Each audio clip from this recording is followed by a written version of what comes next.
public meetings that we've had here. We are actually sparking this movement across the country. Yes, in a small way, but a lot of people are finally saying, hey, maybe I ought to read that thing. I read it in 7th grade, I know all about it, and I know I'm free, so forget about it.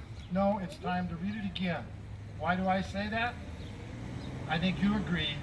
Look around the world, look around our country. It's time to read that thing again, huh? Yeah. Amen.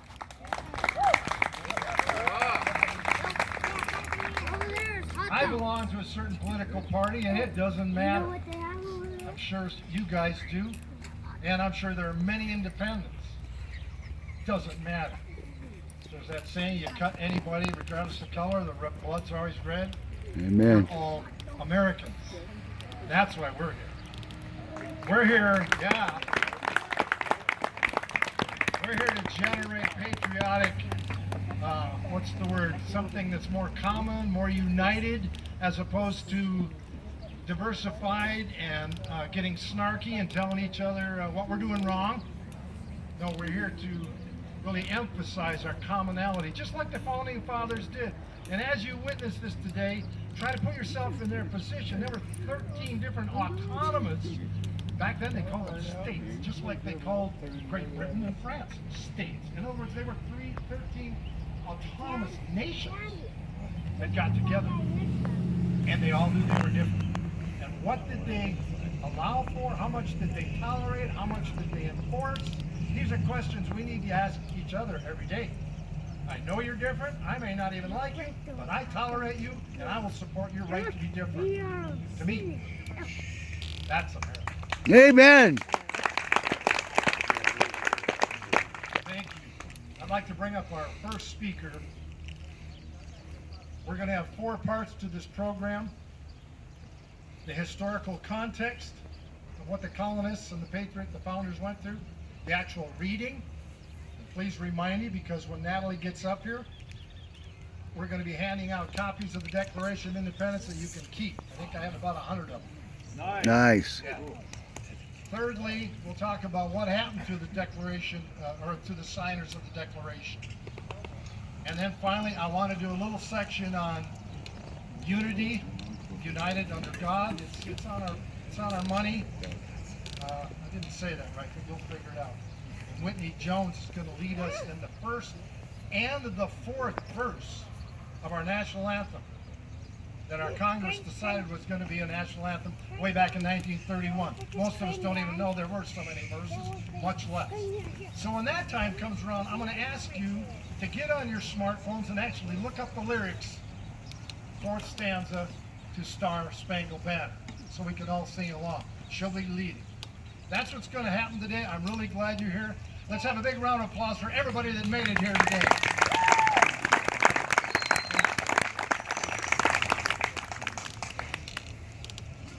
I'd like to bring up our first speaker. He's a business owner, runs a water company, very successful. A good friend of mine who's dressing the part and going to be talking about the context of the founding, the writing of the Declaration of Independence. Mr. Jeff Daniels.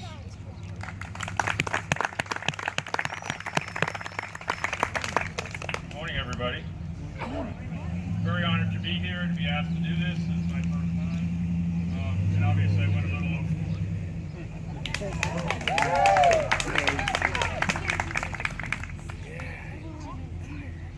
The Declaration of Independence was not written on a whim or in response to perceived injustices, but after many years of oppression by King George III and the British Parliament. Life here in the colonies wasn't easy, but we carved out a good life in the New World. In 1763, the French and Indian War had ended, and Britain faced an economic slump, so the King and Parliament decided they would dip into the colonists' pockets.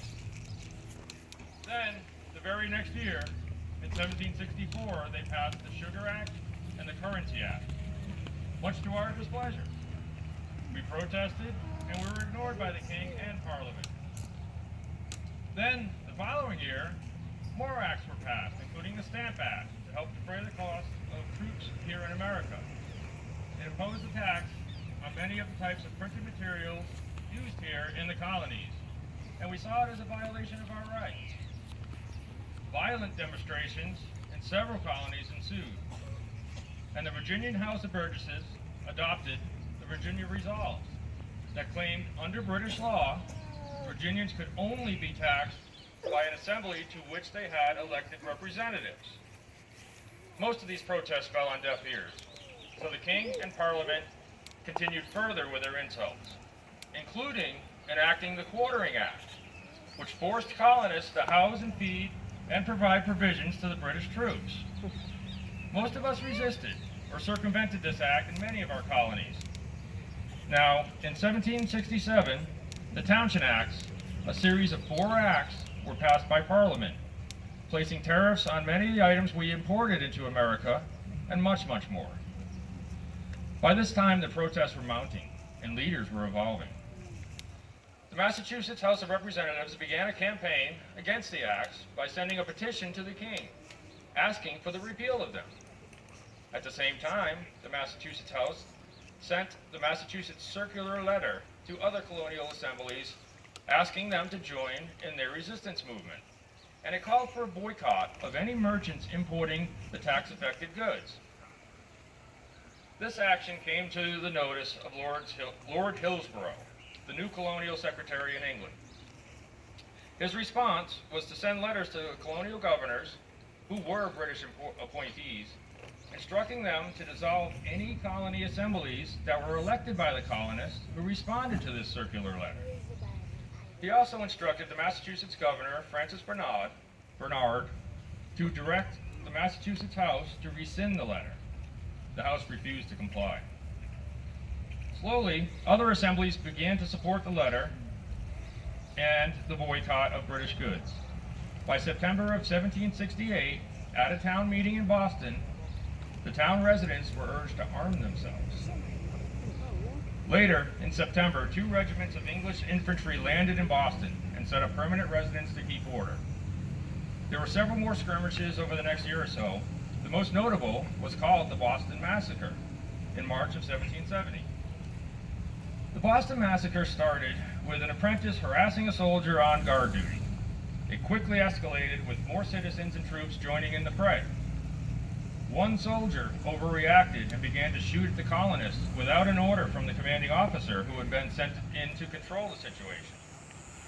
It was estimated by this time there were 300-400 people there. 11 men were hit. 3 died instantly. 3 more were fatally wounded. Most of the crowd moved away from the immediate area, but continued to grow in the nearby streets. The commanding officer called out most of the regiment, and the acting governor, Thomas Hutchinson, was called into the scene. He assured the crowd a fair inquiry into the shootings, if the crowd dispersed. An investigation took place, and the 8 soldiers, commanding officer on scene, and 4 civilians were indicted for murder.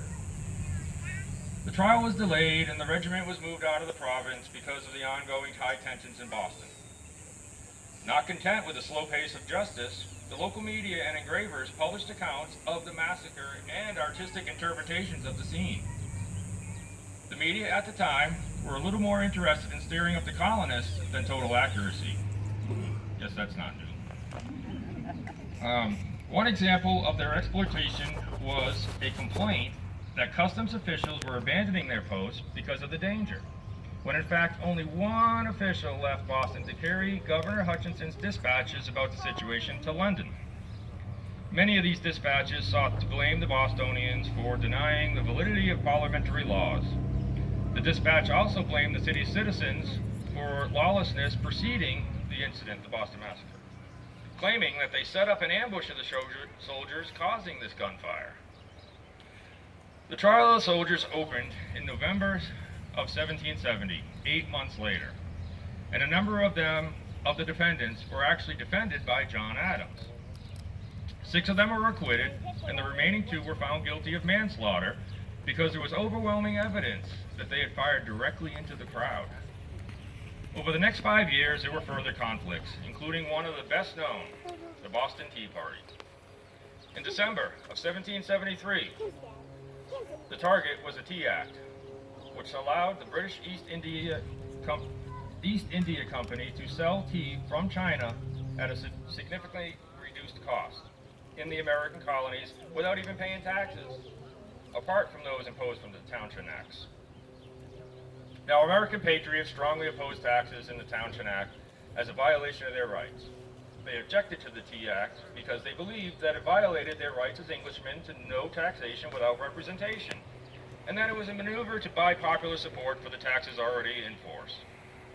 The colonists believed they could only be taxed by their own elected representatives, not by a British Parliament in which they were not represented. Then, demonstrators, some disguised as Native Americans, destroyed an entire shipment of tea sent by the East India Company. They boarded the ships and threw the chest of tea into the Boston Harbor. The British government responded harshly, and the episode escalated into the American Revolution. 4 months later, on April 19th of 1775, the two battles of Lexington and Concord were the start of the Revolutionary War. The British were concerned about the powder and weapons that the colonists had acquired, and they set out to seize and destroy this cache of weapons. This incident led to what was later termed the shot heard round the world, and to this day, it is not known exactly who fired that first shot. The citizens met the British redcoats and proceeded to defend their rights. The Revolutionary Army harassed the retreating British infantry all the way to Boston, using every tree and rock to hide behind and shoot at the marching infantry. There were many more skirmishes with wins on both sides. In May of 1775, the Second Continental Congress met. The people really didn't wish to fight with King George. They preferred to be considered British citizens and accorded all the rights of British citizens in England. The king, in late 1775, rejected a petition to request the repeal of the Coercive Acts, another series of intolerable laws passed by Parliament. The king wrote to the Prime Minister, Lord North, "Blows must decide whether they are to be subject to this country or independent." The king was determined to enforce parliamentary supremacy in America. The colonists objected. Some delegates to the Second Continental Congress hoped for eventual independence, but few actually advocated for that path. They still hoped to reconcile with the king, but the second petition was also rejected. King George then issued a proclamation of rebellion and announced before Parliament in October of 1775 that he was considering friendly offers of foreign assistance to suppress the rebellion. In January of 1776, Thomas Paine published his pamphlet, Common Sense, and as it was becoming clear in the colonies that the king was not inclined to act as conciliator, Paine argued for independence and advocated for a republican form of government as an alternative to the monarchy and hereditary rule we were presently under. The publication of this pamphlet greatly increased public support for separation from Great Britain, especially after Parliament passed the Prohibitory Act, which established a blockade of American ports and declared American ships to be enemy vessels. With this act, John Adams believed that Parliament had effectively declared American independence. Support for actually declaring independence then grew even more when it was confirmed that King George had hired German mercenaries to use against his American subjects. Congress unfortunately did not have clear authority to declare independence. Many delegates returned to their colonial homes to advocate for the authority to do so. Meanwhile, Congress appointed a committee to draft a preamble to explain the purpose of the resolution. John Adams wrote in that preamble, which stated that King George had rejected reconciliation and was hiring mercenaries to suppress the rebellion in these colonies. Richard Henry Lee of Virginia presented a 3-part resolution to the Congress on June 7th.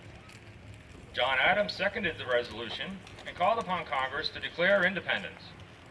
It was Lee's resolution that became the basis for much of the preamble of the Declaration of Independence. It read in part, "Resolved that these united colonies and of right ought to be free and independent states, that they are absolved from all allegiance to the British Crown, and that all political connection between them and the state of Great Britain is and ought to be totally dissolved." There was much debate about this resolution, but eventually Congress decided that a committee should prepare a document announcing and explaining independence in the event that Lee's resolution was approved when it was brought up again in July. The various delegates returned to their local governments for further instructions and approvals. By the end of June, most of the colonies had endorsed the proposed concept of declaring independence, so a committee of 5 was formed to draft the declaration. No committee notes were taken, so later accounts were a bit contradictory. It is known, though, that Thomas Jefferson was chosen to write the first draft. The document listed 27 separate colonial grievances against King George III and asserted natural and legal rights, including revolution. The committee presented the document to Congress on June 28, 1776, and the Congress edited the document over the next 2 days, shortening the document, removing unnecessary wording, and improving some sentence structure. After more debate and discussion, a vote was taken, and on July 2, 1776, the Resolution of Independence was adopted and the colonies officially severed political ties with Great Britain. Several more changes were made to the wording of the Declaration of Independence, and this final document was approved 2 days later on July 4th, 1776. Thank you, ladies and gentlemen.